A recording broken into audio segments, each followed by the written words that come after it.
Karma is not cosmic justice, not punishment or reward from the universe. It's simpler and more precise.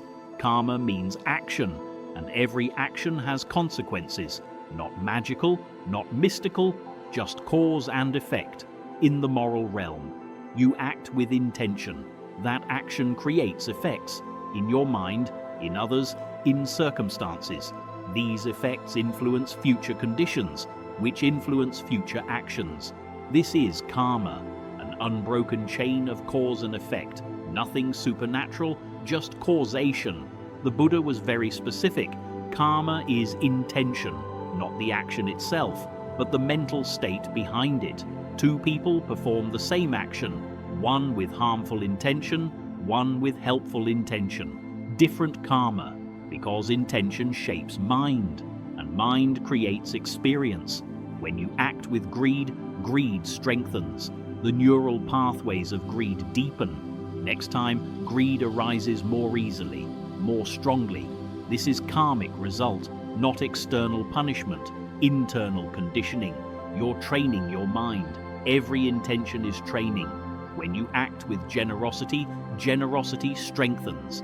The capacity for giving grows. Selfishness weakens. This is also karmic result. You become what you practice.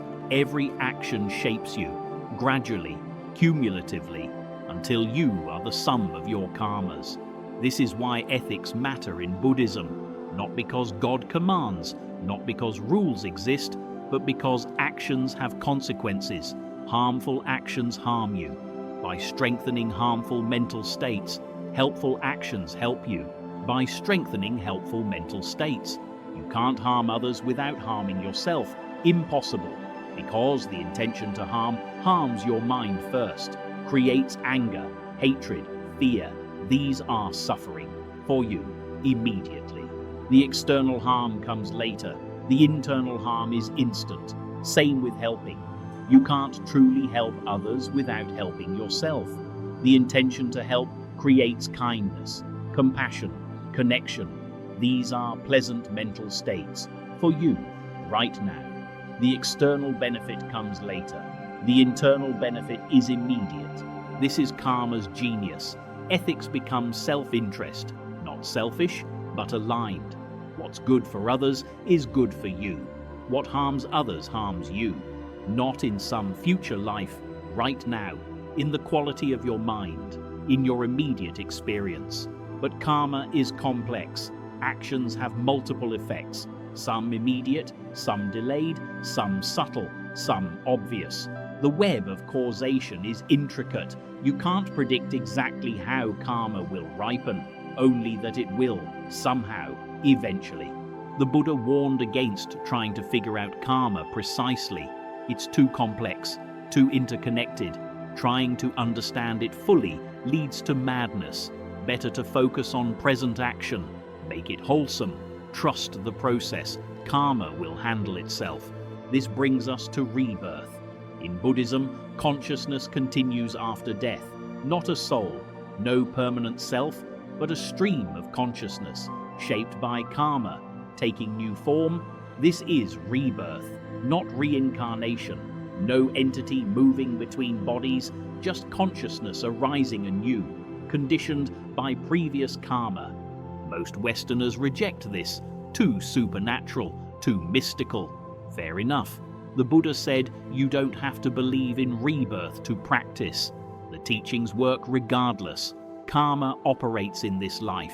You see results here. Rebirth is additional, not essential. But consider this, even without literal rebirth, you're reborn constantly. The you now is not the you yesterday. Different body, different mind, different circumstances, all conditioned by past karma, previous actions.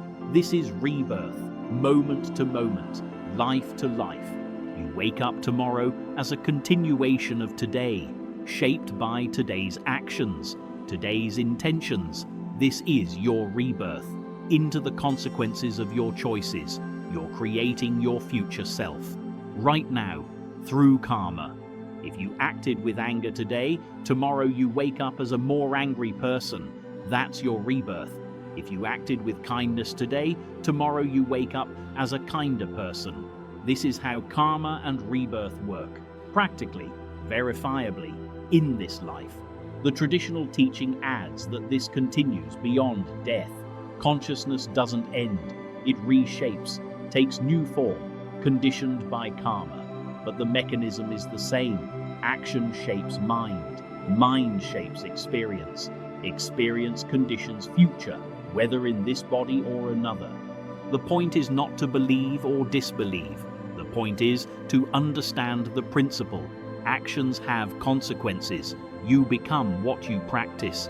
This is true whether or not consciousness continues after death. The ethics remain. The practice remains. The results remain. What does this mean practically? Watch your intentions. Before acting, before speaking, before thinking. What's the intention here? Helpful or harmful? This awareness transforms karma. You act from wisdom, not from conditioning. This creates better karma, better results, better life. You can't erase past karma. It's done. Results will ripen, but you can change present karma. Right now, this moment, choose differently. This changes trajectory, not immediately, not completely, but gradually, cumulatively. New karma creates new results. The Buddha taught you can exhaust old karma through practice, through mindfulness, through wisdom. You experience the results without creating new karma in response. The chain breaks. Gradually, the weight of past karma lightens. Freedom increases until complete liberation. This is the path, not escaping karma, but purifying it through ethical action, through meditative practice, through wise understanding. Karma becomes lighter, mind becomes clearer, suffering decreases, freedom grows. Don't worry about past lives. Focus on this life, this day, this moment, this intention. Make it wholesome. The rest follows. Karma takes care of itself. You take care of present action. This is enough. This is everything. This is the way.